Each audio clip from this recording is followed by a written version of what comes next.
So the next step after finding the area of each shape is to then find the center of gravity of each shape by itself.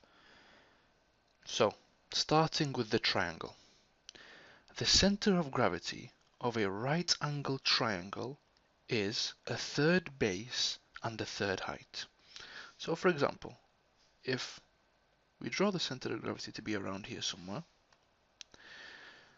the location of this point from this right angle here, from the right angle side, is a third base, a third height.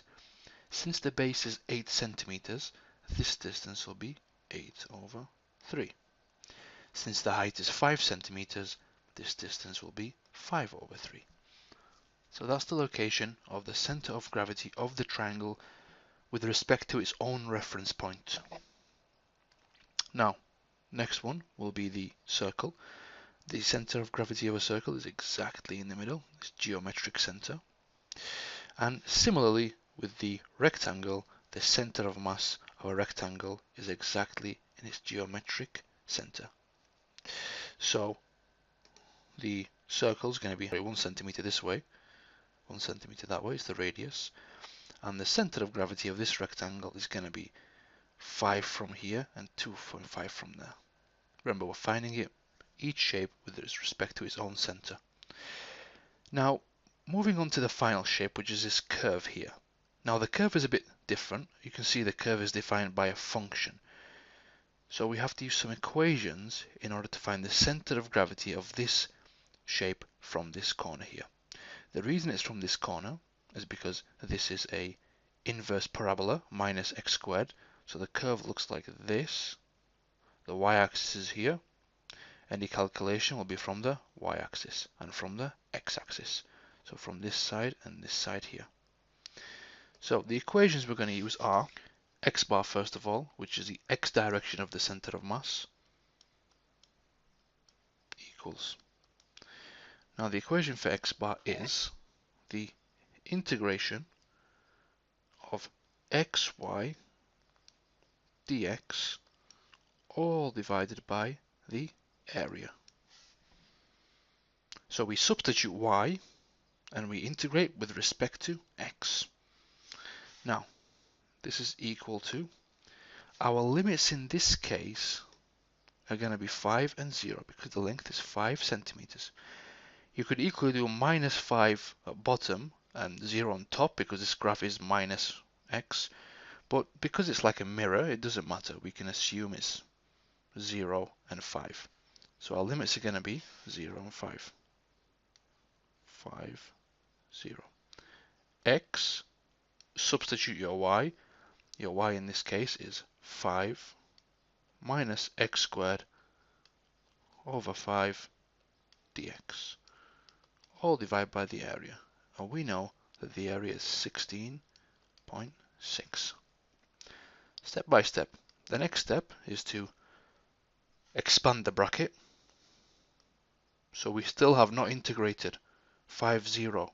We're expanding the bracket. 5x minus x to the power 3 over 5, all divided by 16.6 equals. Now we integrate. So when we integrate, we always add 1 to the power, then divide by that same number. So 5x to the power 2 all over 2 minus x to the power 4 all divided by 4. But we already have a 5 here, so it becomes 4 times 5, which is 20. All divided by 16.6 between our limits of 5 and 0. Now what we do now is we substitute in this equation. We substitute 5 into all the x's minus substitute 0 into all the x's. But since 0 will give us 0 in this case, you can see every term has x, so we don't need to substitute 5 and we can have our answer. Equals. Now, once we substitute 5 into there, that's 25 times 5 divided by 2, and here we have 5 to the power 4 all divided by 20. In the end, you'll find that x bar is equal to 1.875 centimeters. Don't forget to divide by the area, 16.6. So that is x bar. So that's the location of the x center of gravity from this line here. So here somewhere, 1.875 is around here. Now let's move on to the y bar. How far up is the center of gravity? So similarly, we have an equation as well. The equation for y bar is slightly different. It's y bar is equal to a half integration of y squared dx, all divided by total area. So what we have to do is we have to substitute y again, and in this case we have to square it. So a half integration, again between 5 and 0, do not use y limits, we're integrating with respect to x. The full derivation is available on the website, on the center of gravity, and you can see why we integrate with respect to x. But for now, let's substitute 5 minus x squared over 5, all squared, all divided by the same area, 16.6. Now, what we need to do is we need to expand this bracket first of all. You can clearly see that the whole bracket is squared. It's a quadratic squared, so it's like multiplying two of those brackets next to each other. So if you write it in full, it will look something like this. A half integration of 5 and 0.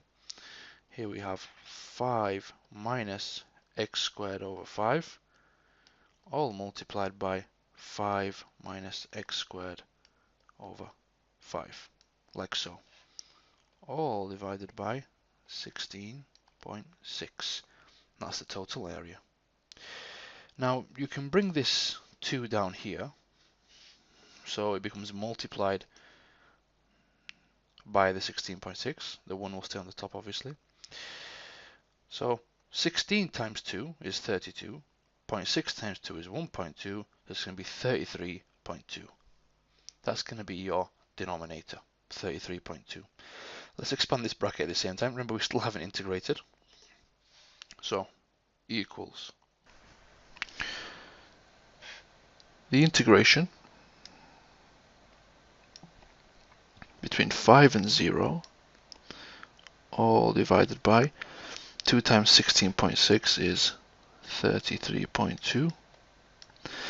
Expanding the bracket makes 25 minus 2x squared plus x to the power 4 over 25. Remember, we still haven't integrated. This is all with respect to x dx. Now we can integrate. The integration of 25 is going to be equal to 25x minus 2x, add 1 to the power, divide by the same number, plus, again, x to the power, add 1 to the power, divide by 5. You've already got 25 there. 5 times 25 is 125. Between 5 and 0, all divided by 33.2. Substituting the upper limit inside. Again, there's no need to substitute the lower limit because every term has x, so it's going to be 0. Substitute 5 into all these x's, then divide by the area. That then gives you a value of 2 centimeters.